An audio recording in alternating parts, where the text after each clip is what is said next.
talk about the story that I posted yesterday that I got the idea from a speed coach, and he said it's not our job to beat the body into submission with training. So think about what we do as medical professionals, physical therapist, chiropractor, massage therapist, athletic trainer, whatever you're doing, and apply that same thought process. So how often do we think that we need to dictate what the body should be doing so we make it do things? My stance would be, we shouldn't be forcing the body to do anything. If the body is not able to do something, get in a position, get out of a position, whatever that is, that's the body speaking from a physiological standpoint saying, I cannot tolerate that. So take this for an example. So if we have somebody come in with low back pain and low back tightness, and we say, touch your toes, bend over, squat, that kind of stuff, and they say, yeah, that's really tight, that really hurts.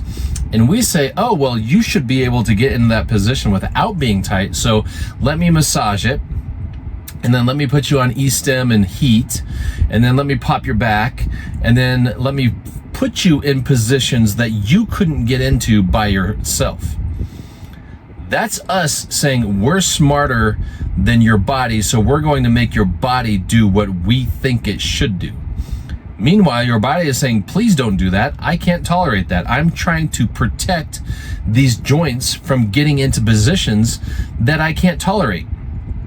So why so often is what we do treatment-wise violating physiology to put people in positions they can't tolerate?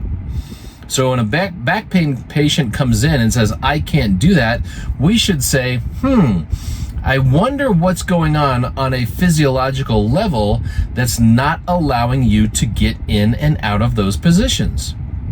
So if we know that muscles, primary job, the only tissue in your body that contracts, the only contractile tissue in your body is muscle. Bones don't contract, connective tissue doesn't contract, adipose doesn't contract, muscle contracts, and when muscle contracts, talking skeletal muscle now, it does one of two things. It either moves your joint or it stabilizes your joint. So if your muscles are tight and contracted, why would that be? What regulates muscle contraction? The nervous system, okay?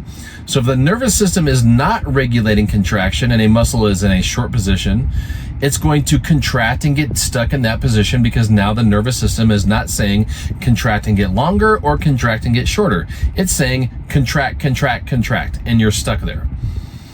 So rather than us saying, well, let's force that to relax, we should say, why is that happening?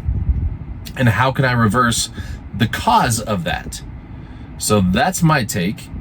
Post your take below if your take is different than mine, or if you agree with me that we shouldn't be violating physiology. We should actually be using physiology to our advantage. So what I would do would say, let me see if that muscle can contract.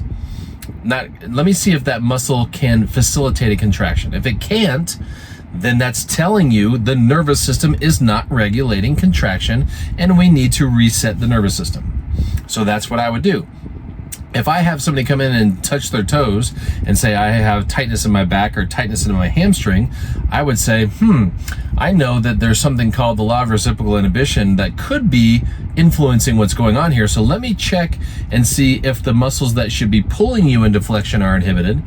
And if that's so, then that means that if those muscles are not pulling you into flexion, there's no reciprocal response going to the extensors saying contract less. So what I need to do is get the abs or the muscles on the anterior abs, hip flexors, whatever it is, to facilitate an orbital contraction, to kick in the law of reciprocal inhibition, which will then tell the posterior muscles contract less, which will let them get longer because now the anterior muscles are getting shorter, and now we have give and take on both sides. If I used old school PT thought process and said, I'm just going to make those muscles in the back relax, and I never made the muscles in the front contract, what do you think happens to that patient with tight hamstrings that leaves your clinic after you stretch them, foam roll them, massage them, heat them, stim them, and they get into a longer position, and now they go sit in their car and drive home for a half an hour? Well, those hamstrings get in a short position again. They can't regulate that short position because now you even made them worse by causing more inhibition. So when they get out of their car, they can walk home. Now they have tight hamstrings again. And what were they told to do when they have tight hamstrings? Stretch them, foam roll them, have their friend massage them, whatever, which continues to make them worse. Okay, so back to the point here. It is not our job to beat the tissue into submission to make it get into positions that it can't tolerate, but we think it should. Our job is to find out why it's not getting in that position, why it's too tight, why it's too short, whatever you want to call it.